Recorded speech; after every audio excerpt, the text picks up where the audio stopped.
8 on LBC. If you want to watch us on Global Player this hour, you're very welcome to do that. And it's because we're going to be talking to Mark Ward. Some of you may follow him on Twitter. He's called the Hemosexual, which I think is a great Twitter name. And he's been at the forefront of the campaign to make sure that victims of the contaminated blood scandal find out the truth and get compensation. He's also the UK an LGBT Ambassador for the UK Haemophilia Society. Mark, I've sort of followed your story over the past few years, and this whole issue we've covered on the programme, I think reasonably comprehensively, but you could always do more, I guess. Just first of all, explain what haemophilia is. Good evening, Ian. Good evening, everybody. It's a genetic blood disorder. So haemophilia is the most common of the bleeding disorders because of the connection to Queen Victoria and Rasputin and the prince. It was known as the royal disease for that reason. So if I cut myself shaving, it doesn't spurt everywhere. It just doesn't stop bleeding because the protein, the factor VIII, my body doesn't produce it. So in the structure of the blood clotting, it all knits together and makes like a net. It can't form because a crucial element, the protein, is missing. So it literally just keeps bleeding. It's not necessarily the bleeding outwards that's the problem. It's the bleeding inwards, the joint damage, because it gets between the joint and literally pushes it apart as the blood builds up, and that's what causes the crippling effects, and then the long-term damage it's irreversible. Now, I'm just going to bear in mind that we've got, because I do want to take, I know we've already got calls, people wanted to talk to you. So I've got to do in half an hour what Richard Sefton on his podcast State of Mind did in 2 hours. So we've got to be slightly careful about how long we spend talking about one thing or another. But the contaminated blood scandal, everybody's heard of it. They've probably read about it, but it's one of those things I suspect a lot of people see the headline in the newspaper and they move on because they think, oh, a bit yucky. Yeah. Tell us how it started. Okay, so very briefly, the treatment for haemophilia is that they take a pint of blood, they put it through a process and they spin it and they extract the different elements of the blood. They break it down. So they take out the factor VIII that is required. That is then put through another process to stabilise it, and then it's made into a product. Originally, back in the 1970s, it was something called cryoprecipitate, which took possibly 10 bags of blood, pints of blood, to make one bag of cryoprecipitate. That would be then thawed out because it was frozen, and it would be injected intravenously into me. The only problem with that is because of the nature of it and the early treatment, anything that was in the blood then was injected straight into us. So as a child, I never got any childhood illnesses, chickenpox, mumps, measles, because I'd had the antibodies from other people injected into me. Across the pond in the States, they were then developing a product called factor VIII concentrate. Now, here in the UK, we have our fantastic blood donation system. So people go to give their blood donated. In America, it's completely different. You sell your blood. At this point in time, what was going on, there's always a race within medicine. And America and Britain were trying to develop a hepatitis B vaccine and test. So what they were doing, they were targeting specific communities in America and buying their blood. They were known as Skid Row donors, so all the people on the very edge of society who needed the money were selling their blood. And they just took that red gold, really. And the way that they developed it was that here, to make one bag of cryoprecipitate would be 10 donors. We're talking 50,000 in huge vats, all mixed together. So you only need a couple of viruses, pathogens in there. Every single bottle then, and we're talking millions of bottles, was shipped all over the world. So literally the whole of the haemophilia community globally was impacted. Hepatitis was known about. little boys in Lord Mayor Trelaw's school were turning bright yellow and nothing was done. Little boys died, nothing was done. One of my colleagues on the Tainted Blood Committee and I, we actually worked out that they had 16 missed opportunities to protect us, and they didn't because there weren't safety measures put in place. And then, of course, along came AIDS. And it just, well, we know the destruction that AIDS caused to so many communities. But when you're talking a population of 5,000, the late Lord Morris of Manchester actually used to say in Parliament regularly that the ratio, the death rate was faster than the Black Death in the haemophilia community. That's how fast we were dying. And sadly, that death rate really hasn't changed today. The community that I belong to, somebody dies as a result of contaminated blood every 96 hours. So when did people finally wake up to the fact of what was going on? When the haemophiliacs were dropping down dead in their thousands. And in America, 10,000 haemophiliacs were infected with HIV. And in this country, the population, as I say, is roughly 5,000. And nearly every single haemophiliac then was infected with hepatitis C and or HIV, plus then hepatitis, other viruses, A, B, D, G, everything. Because it was so concentrated and because of where they were sourcing it, everything, our immune systems were constantly bombarded. And with the treatment regime that we had, we were being reinfected then virtually every other day. One of the things that I think is amazing in your own case is that when were you first affected?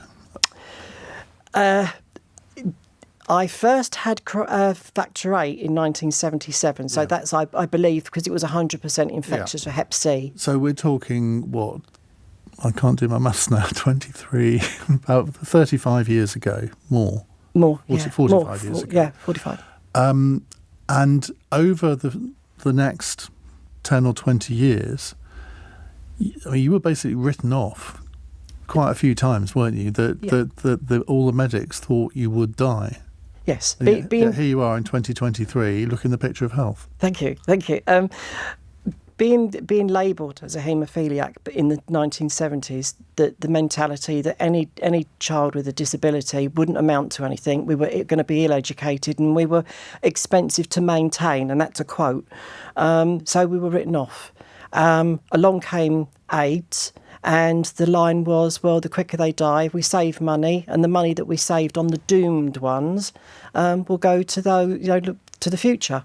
So again, written off. But because of the way that they made and still carried on making the products, in the mid-1980s, they put the treatment through a heating process which killed the hepatitis and the HIV, but it didn't kill other viruses and other pathogens. So our infections carried on, which then almost nearly killed me.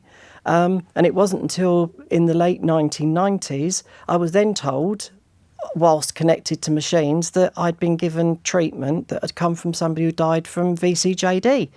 So we're talking from 1972, when I was diagnosed with haemophilia, through to late 1997-8, and these infections carried on. They had an opportunity to put me and others onto a synthetic product, a safer product, but they refused. They only put the children across in 1995, and I didn't go on to that safe treatment till 2006. They just basically waited to see if I died. How did it affect your everyday life initially? The impact, the worst thing, being born different, because again, in the time, I was the first severe haemophiliac to go to a normal school. My parents live in Hertfordshire, and when I went to that normal school, I started the special needs programme, and up until then, we were sent to special schools like Lord Mayor Trelaw's or other schools for disabled kids. So really, that was my life. It wasn't anything different. I was different. You were treated special, if you like, completely differently, because you were in a bubble that kept you safe. When AIDS hit, we went from that protective bubble to having a target on our back. And the doctors told us, you tell nobody because we can't guarantee your safety. Then as the media ramped everything up, it was terrifying because we were seeing haemophiliacs across in America, their homes being set on fire. Ryan White was being shot at. Then we were hearing stories here in the UK that haemophiliac boys were being kicked out of school. So my mum had to go to the school every week and update the headmaster for me to remain in the school. Homes were being vandalised with AIDS scum, cars being set on fire, things thrown through the letterbox. I have a very, very good friend who I've known for over 40 years, and his younger brother committed suicide because he used to get beaten up so much because he had 2 haemophiliac brothers, and he just couldn't take it anymore. And that's the other thing, Iain, that when people say contaminated blood scandal, they think immediately of the infected, but it's the families surrounding it that also have suffered. I mean, my dad died in February this year, and he went to his grave riddled with guilt that the one thing your dad does is protect his kids, and he couldn't do that, and he regretted that, and he'd never felt there was anything that he could ever do. But he's not seen justice. He's not going to see what the inquiry does actually say.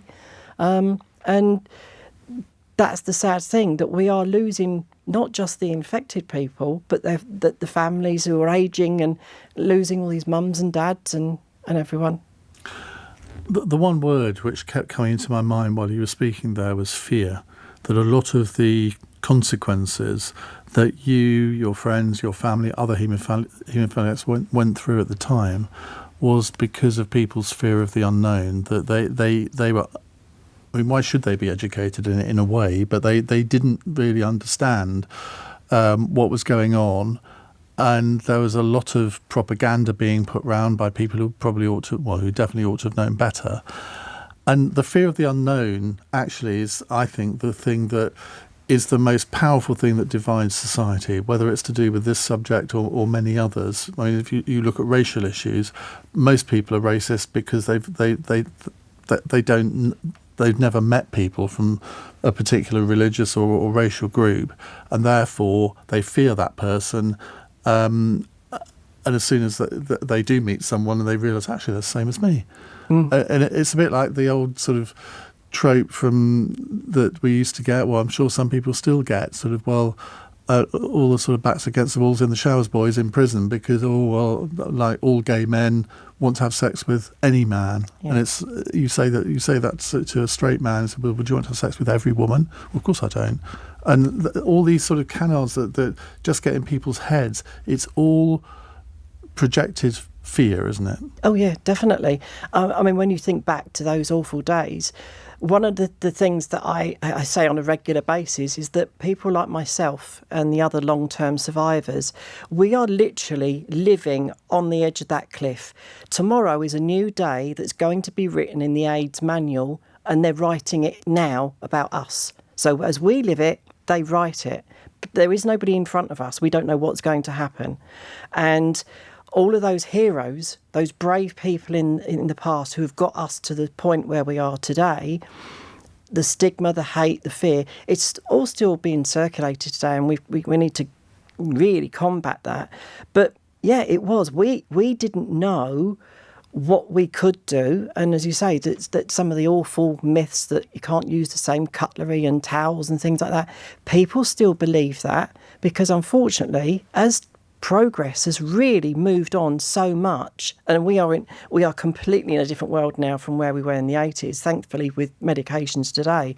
But the education hasn't been given, it hasn't been caught up. And also, if you think about it politically around the world, HIV/AIDS is still used as, it's weaponised, and it's used in hate and hate speech. And unfortunately, the LGBT community is under attack. And it's just another weapon they use with that. But fear it's a powerful emotion, isn't it? Yeah, absolutely.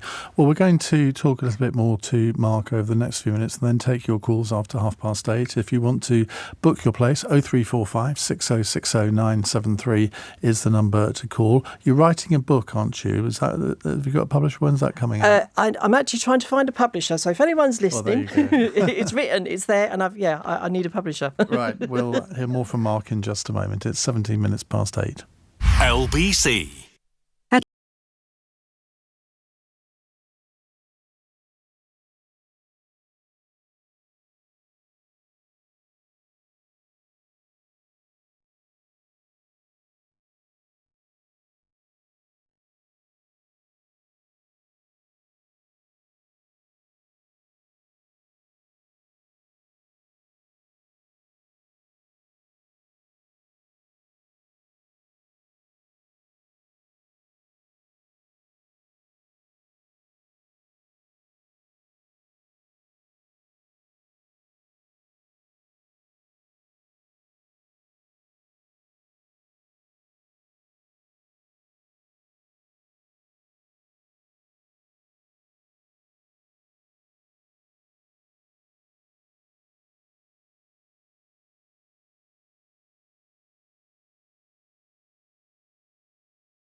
Leading Britain's conversation. Iain Dale. Alexa, send a comment to LBC. 20 past 8. Mark Ward is with me, a victim of the contaminated blood scandal. Mark, tell us more about this contaminated blood that came in predominantly from the United States, only from the United States. Presumably the NHS, when it was buying this blood, they knew where it had come from. Here in the UK, we had a company called BPL, which was state-owned. That was in Elstree. And also there was a facility in Scotland called PFC. And they were manufacturing the cryoprecipitate, and then they were making the British version of Factor 8. But yes, predominantly because the Americans were selling it off, and they were getting good deals, and deals were going down. They would take doctors off on cruises and things like that to promote their products. So it was predominantly coming in from a lot of it from America. And the problem with that is as well that there was so much corruption. The Canadians had a public inquiry, and the Royal Canadian Mounted Police actually took criminal proceedings. People went to prison because they found that they were harvesting blood and draining the blood from dead bodies, relabelling it and then selling it on.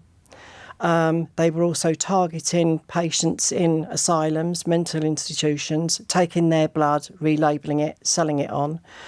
Here in the UK, PFC, it was absolutely disgusting that they were actually keeping blood stored in whiskey barrels on the back of articulated refrigerated lorries.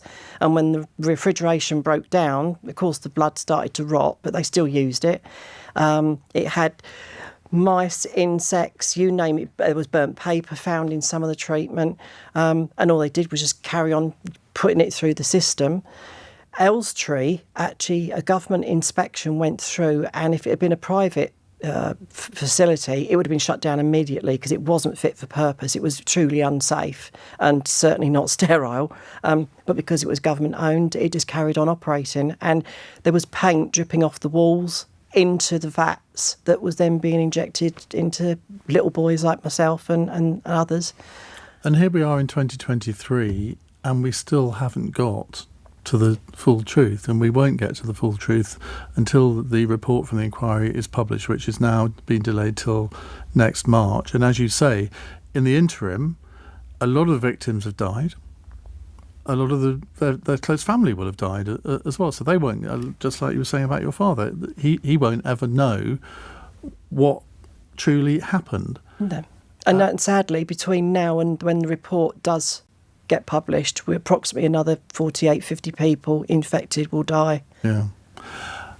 Let's talk about the political aspect of this, because the inquiry's heard from all sorts of politicians, current day ones and people who were like Norman Fowler, who was Secretary of State for Health, Ken Clarke back in the 1980s, right up to the present day, Rishi Sunak, Jeremy Hunt, Penny Mordaunt. They've all given evidence to the inquiry, which I thought was a little odd in a way, because you think, well, what have they got to do with it? OK, they're the ones that are going to have to pay the money out when the compensation is finally agreed.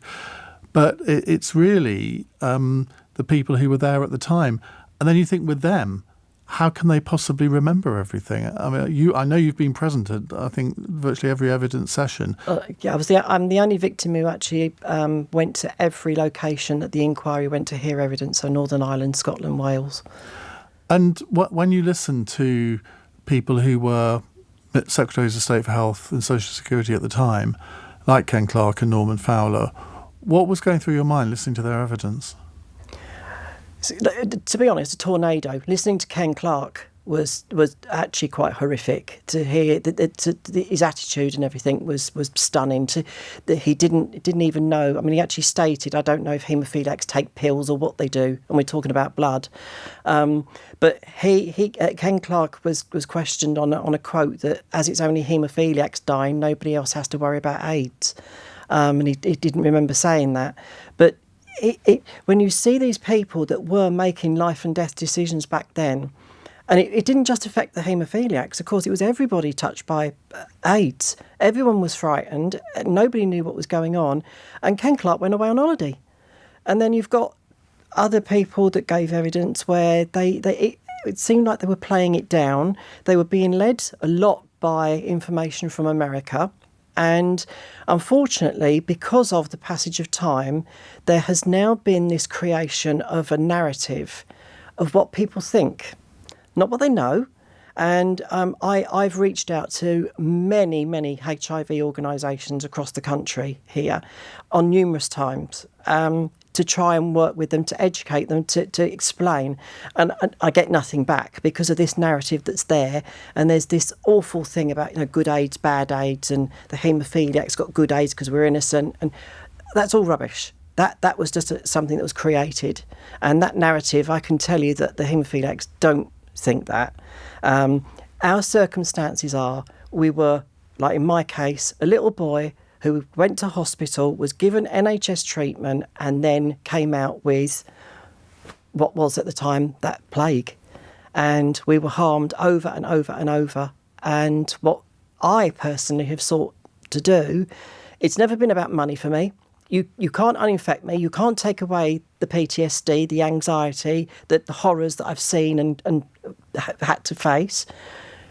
But for me, it's getting to the truth. And everything that I do now is to protect the current generation and the generations to come. Because it happened then, And if they're not brought to task and action isn't taken, it can very well happen again in the future, because we're actually talking about money. And when you look at a certain community as if they're nothing more than research materials, because that's what we were used for, research, then that's quite macabre. And, you have to question that line of thinking, don't you? Presumably this whole issue has dominated your entire adult life in some form or another. Has there been a time when you've thought to yourself, I'm actually living a normal life now? My passion, ever since I can remember, is aeroplanes. I'm mad on them. And I would, because I had nosebleeds as a little boy, I would virtually bleed to death on a number of occasions and survive. And I would go, my nan would come and take me back to her house, and she lived in the flight path at Heathrow. So I'd sit in the deck chair in my nan's garden looking at the aeroplanes, loved them. When I said to my careers advisor that I want to work with aeroplanes, he told me, they won't look at someone like you. Get your head out the clouds. Think about working in a shop. So I wasn't going to take that. So I went out and I got a position with British Airways on their youth training scheme. I got taken on permanently as ground staff, and then I also did some flying. So at that point in time, when I was walking up and down the aisles on jumbo jets, serving out the plastic dinners, I literally was living my dream. Dreams do come true. They can come true. And it all came tumbling down when my health declined, and it was all taken away from me. The hepatitis C kicked in, and I was told I had cirrhosis of the liver, and then my teeth started to shatter. So they ripped out my smile. And life then turned dark. And as I said, as you said, I've been told that I've got days and weeks to live on a number of occasions, and every time I've put myself forward because I wanted people to see that this is what somebody with AIDS, a haemophiliac with AIDS, this is what they look like. This is what we're doing to educate, really. But only in June, I actually went to Palma for a couple of days, and as I sat on the plane going out, I had my BA breakfast, and Ian, in that moment, I could have cried because I didn't think I was going to have a BA breakfast again after the pandemic, but it just took me back all those years when I was on those planes and I was normal. Before I knew about the campaign, before I knew what had happened, I believed I was the survivor of a terrible accident. Overnight, I went from a survivor to a victim because I then learned that all of this was avoidable. If they'd have put safety measures, or somebody have asked questions why, things could have been so different. And that's why this inquiry report is it's so important to so many parts of our healthcare system and our life, I think. But you, as we said, you've been to all of the different evidence sessions. This issue still dominates your life. Oh, completely. I've actually dedicated my life to this. And with homosexual, that really came about because right in the middle of the AIDS crisis, as a teenager, I realised that there was something different about myself. And I asked the question, were there many gay haemophiliacs? And I was told, no, there aren't any. And they made me believe that because I'd been given HIV, I was attracted to men, and that's why. And I was treated like I was dirty. I was spoken to like I was dirty. I was never treated the same as heterosexual haemophiliacs. So on top of everything else, you've got homophobia. Because that's another one that people think that, oh, well, you must be, all haemophiliacs must be gay. And they're not, absolutely not, are they? Yeah. I mean, you are, but a lot aren't. Exactly. I mean, as I said to you, I went on the Factor 8 in 1977. I was 8. And my medical notes say they believe my infection with HIV happened in 1982 because that was when most haemophiliacs were infected because of the batches coming from the States then. And I was 12. But I wasn't told until I was 14 that if you're lucky, you're going to have 2 years to live. You probably won't live long enough to leave school. So as a child, asking then questions because I felt different, for them to do that, for me, it never actually sat right. It sounds awful to say, well, you were one of the lucky ones, but in a sense, the fact that you're sitting here today indicates that you were, but you could easily not have been. Oh, yeah. Yeah. Very easily. I carry all those little boys around with me in my heart every single day. All of my friends that I've lost. And that's the reason you're doing this, isn't it? It is. The only reason, really, because their voices were stolen. And whilst I've got mine, I have to speak for them. And yeah, as I say, I carry them all inside. And because when you're losing this, you're in this constant grief cycle, and so you become afraid to make friends because you know you're going to lose them, or they might lose me. But in doing that, over the years, I have met some amazing people. I've learnt from giants, people like Carol Grayson, who she knows her stuff, and to be taught by her and Gareth Lewis and Hayden Lewis, right, who set up Tainted Blood.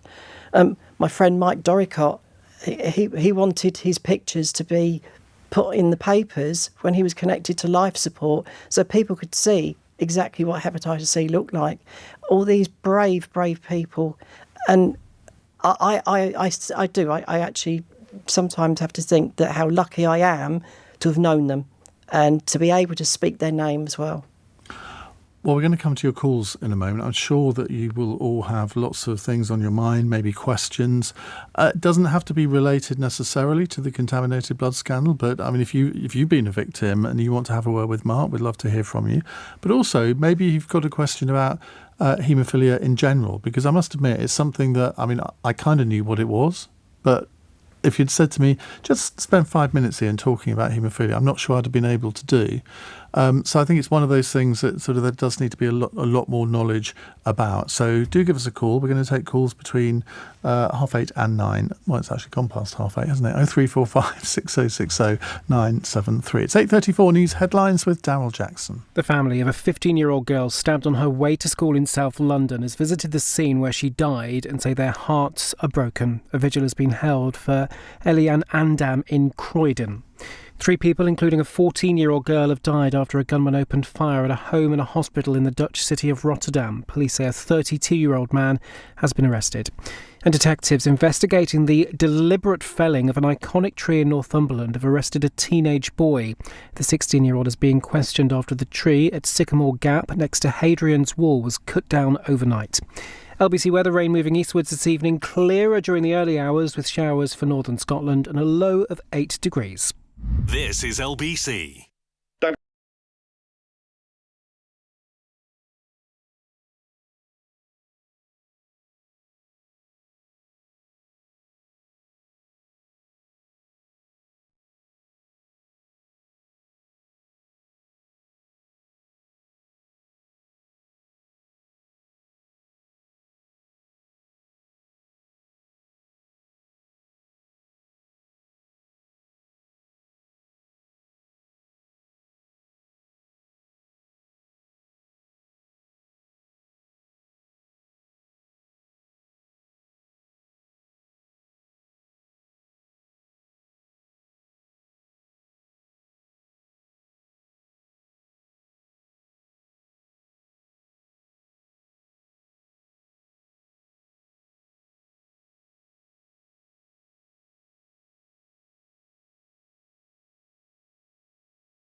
This is LBC with Iain Dale. Call 0345 6060 973.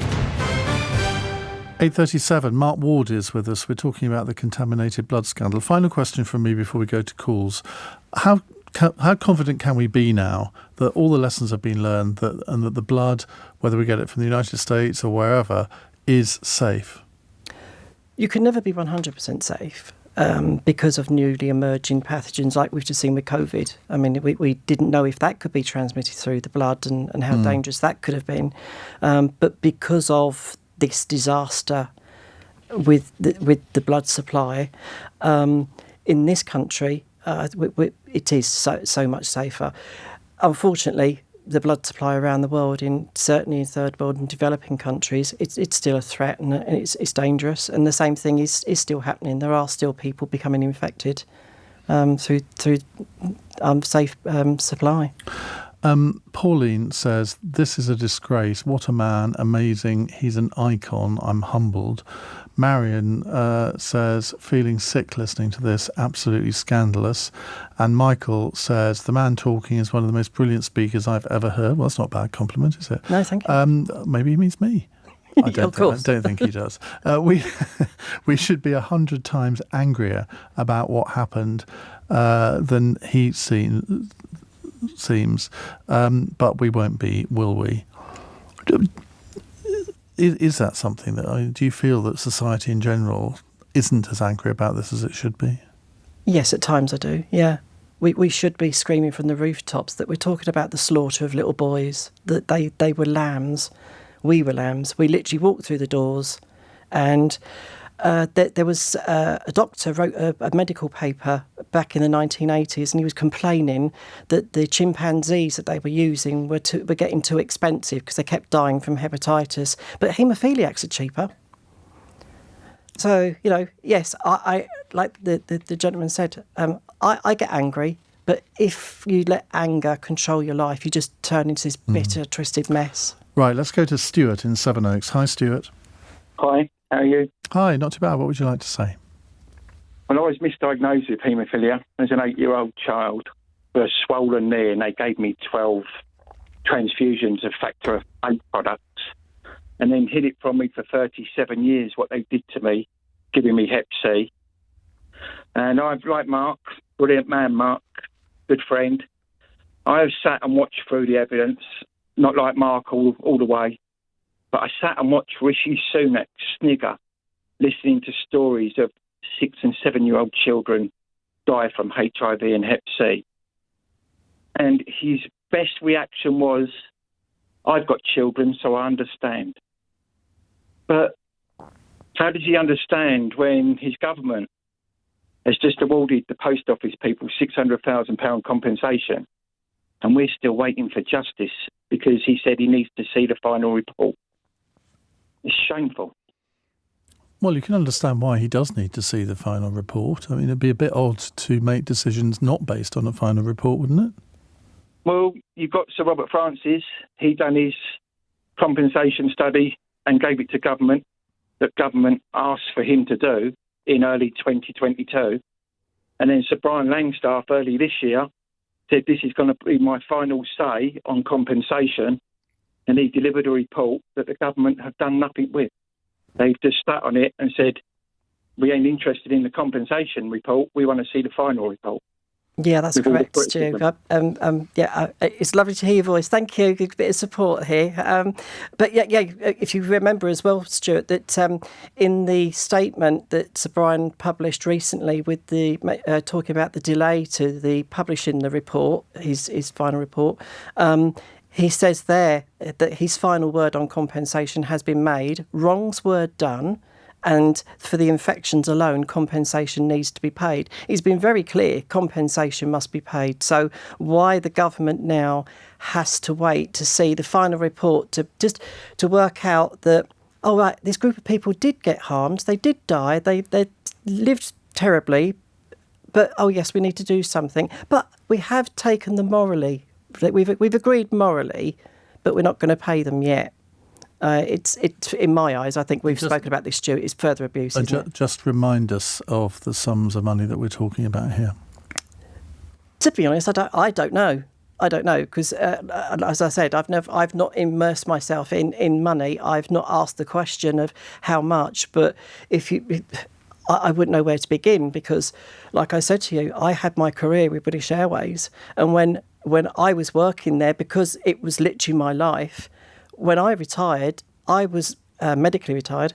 I was earning £26,000 a year. Then I was offered a job in Dubai to help Emirates set up their cargo operation. So I could be a multi-millionaire sitting here right now if I'd have gone out to Dubai, but I couldn't because of what had been done to me with the HIV and the viruses, all of that. So just my lost earnings, you could be talking millions. I know that sounds a bit of a cop-out, but like I said to you, I'm not driven by money. I'm driven by the justice. Because one estimate has said that the final compensation bill may be as much as £20 billion.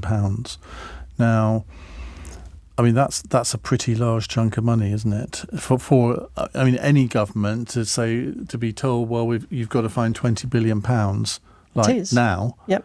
That will put quite a spanner in the works. It would, but at the end of the day, justice is justice. I mean, you wouldn't say to a criminal, oh well, it's because we can't afford it, you're being let off. And we also have to think that I know people in our community, mothers, who literally have been so damaged psychologically because they're riddled with guilt that they killed their children because our mums did our injections for us. They injected that stuff into their little boys and killed them. We're talking tiny little tots that died in absolute agony.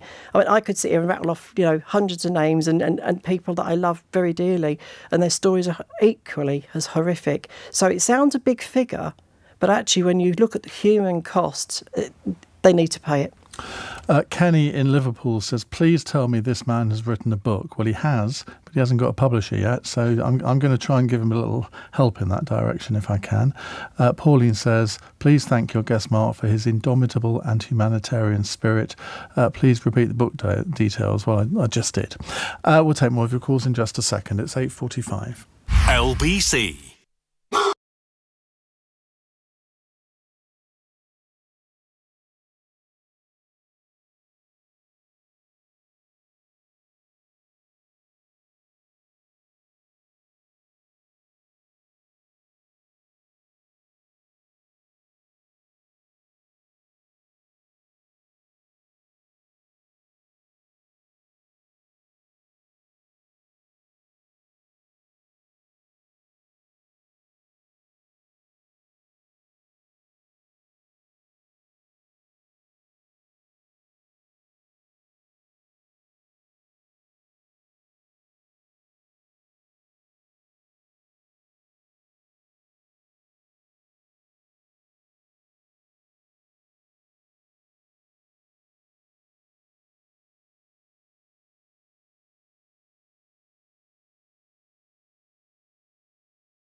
Iain Dale. Call 0345 6060 973. Text 84850. Alexa, send a comment to LBC.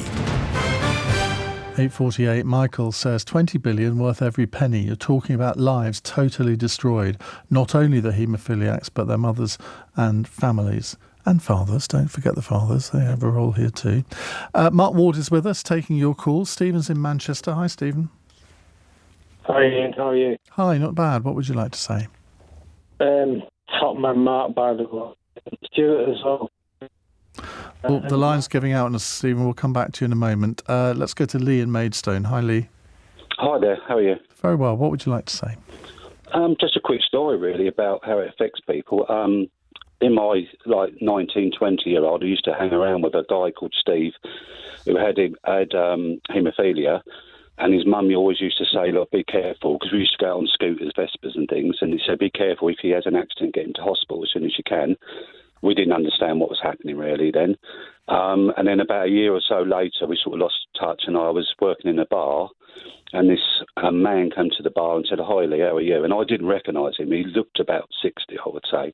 And it was Stephen, and he'd had full-blown AIDS, and about 6 months later, he died of it. I'm so sorry for your loss. That's the awful human side of this tragedy, is that, friends that you make and then they're gone. Yeah, it's terrible, yeah. Yeah, I think more about now, because obviously I've had children and lived 40 years and had a good life, and he never had any of that, which is a real shame. How much did he share with you of what he'd been through? A little bit. He said that he'd been infected. He felt he'd been infected with a blood transfusion, because he used to have them regularly, obviously.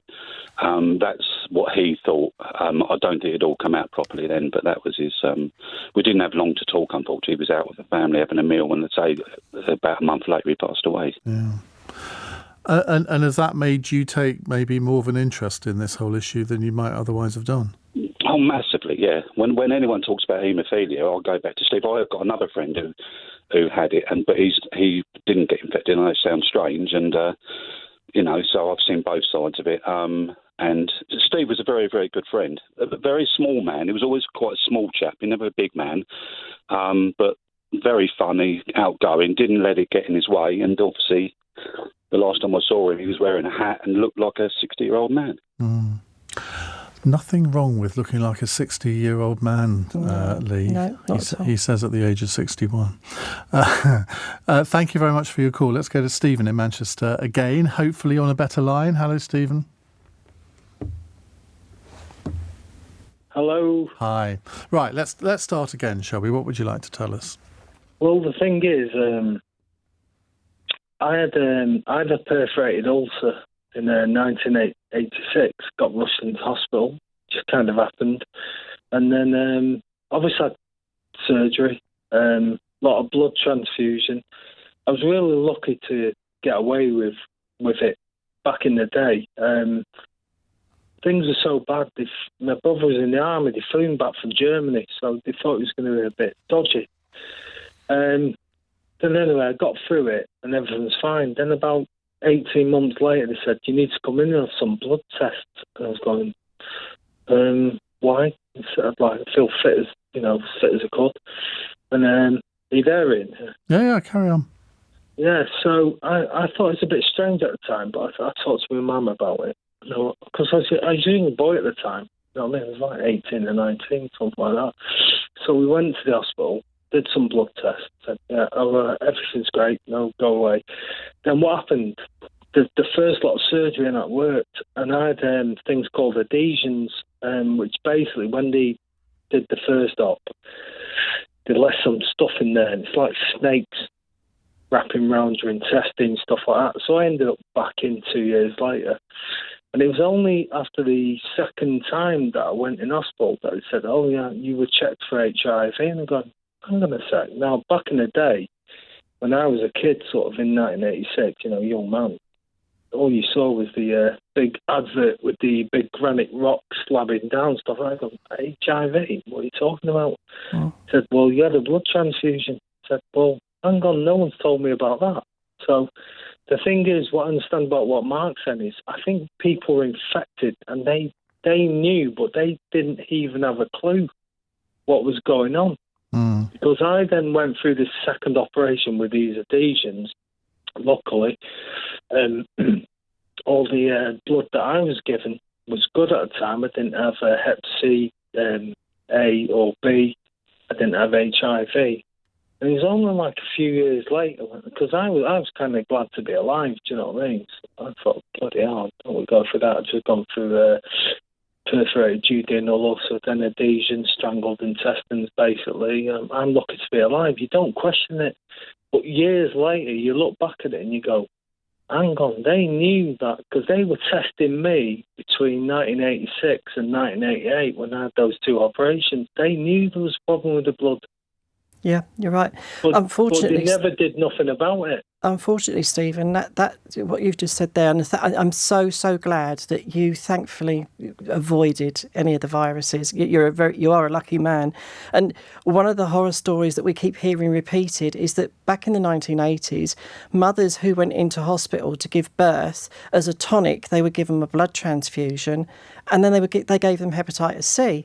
So we got all these mothers then dying and 30 years on from hepatitis C, and they're desperately ill. We've had people who had car crashes who were given blood transfusions and they never really seemed to recover properly, and they find out 30 years down the line that, oh yes, you got hepatitis C. They covered it up. So this scandal, and what the inquiry has looked into, or been looking into, is that you have the haemophiliacs who had the blood products as well as blood transfusions. You then have the whole blood community who would have had British blood, and the hepatitis C was in that. But instead of coming forward and putting a national screening process in place, or like yourself, Stephen, saying we need to do these tests, they didn't. They just tried to sweep it under the carpet, and people weren't told. And they banned gay people from donating blood as well, which I mean, I can kind of see why they might have done that at the time, but if they were going to do that, then surely they needed to have sort of screened blood in other ways too. Well, yeah, actually one of the things that I went on the BBC and we discussed this about the ban on gay men donating blood, and it was the questionnaire, it was all based on trust. So, you could be a chap that, I used to work at a gay nightclub in London here, GAY, years ago. And one of our gang, if you like, was this chap who didn't really define himself. He wasn't gay, he wasn't straight, it was just him. And he didn't care who he went home with at the end of the night, as long as he did. But there's absolutely no way, if he went to give blood, would he have said that he would have said anything about his sexual practices. No. And it's just that it was so wrong. Base it on the science and protect everybody, treat everybody the same, and you can move on. But I'm glad Stephen's all right. Stephen, thank you. Let's go to David in Enfield. Hello, David. Good evening. Good evening, Mark. Hello, David. I think you're a wonderful example of your persistence in getting justice for this group of people. I've followed this over the years, and my question is really one of accountability, because I think that's critical. Of the politicians and health ministers at the time, do you think that they were basically competent in the way they handled the scandal? And my understanding is that these practices of giving this infected blood product continued after the medical profession knew there were major problems with it. Oh, yes. And why were they so slow to react? And how should they be held accountable today? Well, thank you for your kind words, David. Yes, you're right. They did know because, as I said when I spoke to Ian earlier, that you had haemophiliacs.